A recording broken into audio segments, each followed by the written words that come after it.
What's worse, going through cancer or going through mental health challenges? In this video, I'm just going to go through a little bit about that because I've had the unique experiences of going through cancer as a teenager and then 10 years later, a lot of mental and emotional health challenges, two completely separate incidents. And one was the mental health challenges came directly after a traumatic work experience that I went through.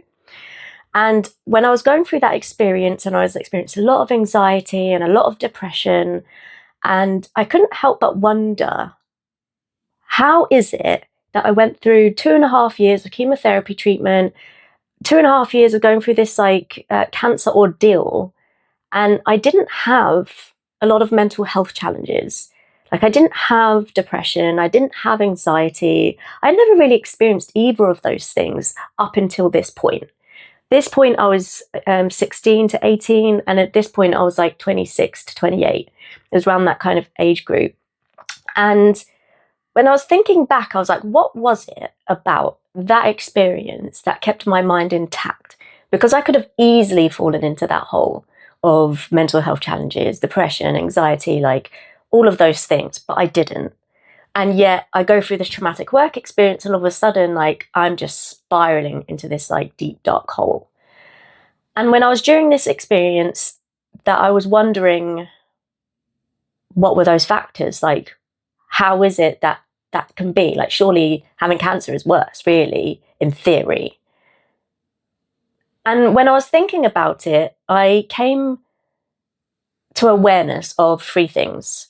And that was that during this experience, when I was experiencing cancer, I had something positive to look forward to. So I had university to look forward to. I was doing my A-levels at the time. And so having something positive that was set in my future that I was looking towards helped me focus in the present moment on what I needed to do to work towards that. And that was my A-levels. So I had something positive to work towards. I wasn't looking at the past. I wasn't worrying about anything in regards to the past. And my future was one that was positive. Despite going through all of that experience, obviously I know what could happen, but in my mind I was I always knew I was going to come out of it.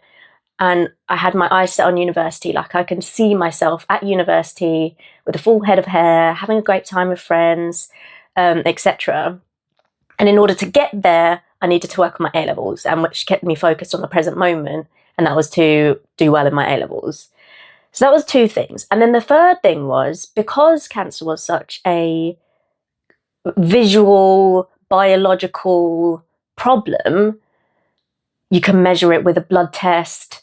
You could see that I lost my hair. It was very obvious to the outside world. And it meant that I had a lot of support. I had a lot of support my family. I had a lot of support my friends. I had a lot of support from doctors and nurses and all of those things. There's a lot of people supporting me to get better. And so the only expectation of me during that time was to just get better, focus on my health. I chose to continue going to school during that time because there's only so many films you can watch in a hospital. I spent a lot of time in hospital. And having schoolwork and things to work towards to challenge my mind. And it meant that when I was feeling better, I could go to school and see my friends and be in the same year group. And so that was important. Now, going fast forward 10 years, where I've just gone through this really traumatic work experience, my mental and emotional health has really been impacted, and my physical health, because it was really, really stressful. Lost a stone of weight. It was just not a good time. I was really, really burnt out. But what I found was that I was now projecting my past experience, once I came out of that, onto my future. So the expectation was that I was just going to get up and get another job. But now I'm fearing everything that I've experienced just then is going to happen again. And so my future was one that was a fearful one. I was now fearing my future, which was creating a lot of anxiety and a lot of stress.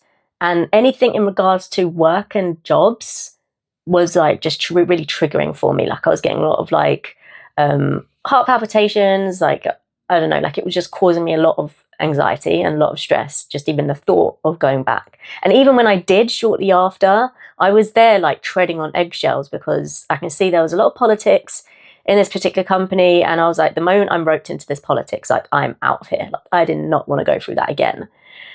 And so, yeah, like that just created a lot of anxiety. And then, of course, I'm now like thinking about my past and thinking about the good times I had, because I'm now fearing my future, which is creating a lot of depression, because I'm now focused on the past, because where I am is just really, I'm recovering, right? I was in this place of like real darkness. I was recovering from this experience, and I just wanted to get back to a time that was good. And my only time that was good is in my memories, which is of the past.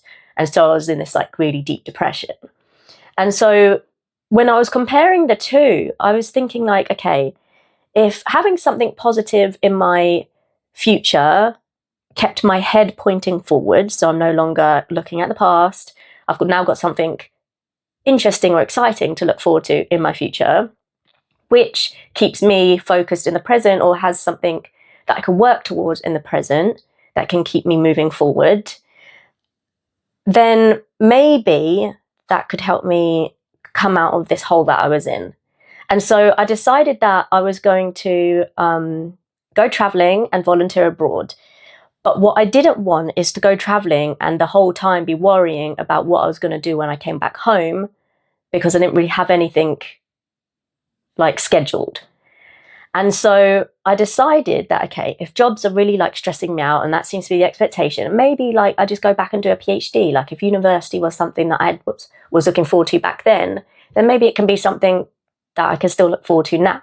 And so maybe I'll go back and do a PhD. So I spoke to my tutor, and he recommended this master's course. And so I thought, okay, cool, like I'll book onto that. And obviously I was working towards getting onto that. And then I also had something to look forward to when I came back. So that was in September, and this is now like January time where I'm planning all of this. And so great, like it meant that traveling was something I had something to look forward to and to enjoy experiencing in the moment without worrying about what I was going to do when I came back. Because when I came back, I had this course set in the calendar, and that would take me a whole year. And so like it was the best anxiety antidote, just placing something positive in your future, whether it's starting a new course, whether it's running a marathon or doing some kind of race. So you're working towards something positive in your future, whether it's training for something, whether it's studying for something, whatever it was. And actually at the time I had my e-commerce business that I was working towards, but it was still kind of growing at that time. And so it was uncertain. And so that also was giving me a bit of anxiety, which I've spoken about in a previous video around transitioning from employment to business. And of course, that comes with a lot of financial uncertainty. And so that was kind of adding to it a little bit as well. Yeah. And then the third thing was that in this experience that I was having, because it was a very internal experience, like didn't lose my hair, you can't measure it in a blood test, like medically, it's just not something you could measure. And so despite the fact that I was going through like so much pain, like mentally and emotionally, I was like suffering a lot. Like I was having like emotional breakdowns in the kitchen or in bathrooms at work. Like it just felt like I was like having a heart attack. Like I just felt like my heart was just being like squeezed like an orange juicer. And it was just kind of getting squeezed and squeezed on. And it was friggin' painful. Like it was a lot of pain. And I would say like it is just as painful as the pain I experienced going through cancer. Like that is physically painful, but emotional pain can be just as bad. Like if it's a really like hard hitting experience that you've had, you feel like you've been dropped off a cliff, or like an egg that's just been smashed on the floor. Like those kind of experiences can create a lot of like pain within the body. And it's just one that isn't easy to measure. And on the outside world, you look fine, but on the inside, you're just completely just broken. Like you just feel completely smashed to pieces. Which means that because it's not a very visual thing, it's really hard for people around you to understand what you're going through. And it's really hard for them to see the pain that you're in. And so it just means that it's one of those experiences where you could feel like really, really just alone in this experience. And it means that you don't get really the support that you need to recover. And that was probably one of the things that made it even harder and actually made it even worse, because obviously if you're going through cancer, you're getting all this support and it's keeping you strong, like mentally and emotionally.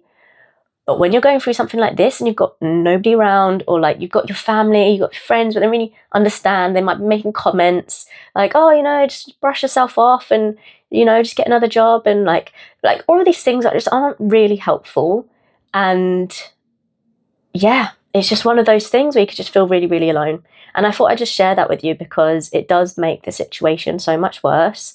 And seeking some support, or at least somebody you can speak to during this experience if you're going through it, is so, so important. Because just kind of isolating yourself, because it does make you want to isolate yourself. And sometimes I feel like that's just part of this particular journey. I feel like if you've been felt really broken in life, or you're in a really dark place, it's something that I've discussed in a previous video around depression. And this is like a process of transformation. Like I've described before, like if you want to go see that video, go check it out. I won't repeat it here. But it is like kind of like a seed going into the ground and going through this void phase and like things like that. Like it's a very natural process of transformation, and that isolation, that feeling of alone, feeling broken, feeling like you're just in a dark hole, like that is part of it. But making sure that you're also getting the help and the support, because it can get so heavy and so dark at times that, some people's minds just go to a completely different direction, and one that's not obviously a very fruitful one. So yeah, I just thought I'd share that with you. I know my channel is a little bit heavy, but I've had a lot of heavy experiences in life. And I know that there's a lot of people out there who are really suffering. And we're seeing things in the news and famous people doing certain things, and it's really prevalent. And I just thought, by sharing this journey and knowing that you can come out of it, and there are things that you can do to help yourself in a way that's very natural, without feeling like you're going crazy or feeling like you need medications, all of those things. Because like I said, simply placing something that you have to look forward to in your future and working towards it can help you curb anxiety. And what's interesting was that when I came back after my travels and I started that course, within 6 weeks I dropped out. It just wasn't for me. But it was fine, because it was the perfect anxiety antidote that I needed when I was traveling. And so I wasn't focusing on my future or worried about what I was going to do when I came back. And it was perfect. It was exactly what it needed to be, right? And so, yeah, I just thought I'd share that with you. And if it is something that you're struggling with, I have gone through these things.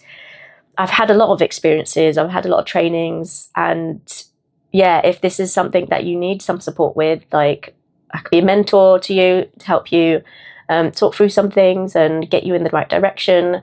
And if that's something of interest to you, I have a link in the description below. You can just reach out and we can just have an informal chat, and I can see how I can help you with that. So thank you for listening, and good luck with that if you are going through it, or just if you find it interesting, then yeah, let me know in the comments below, and I will see you in the next video. Thank you.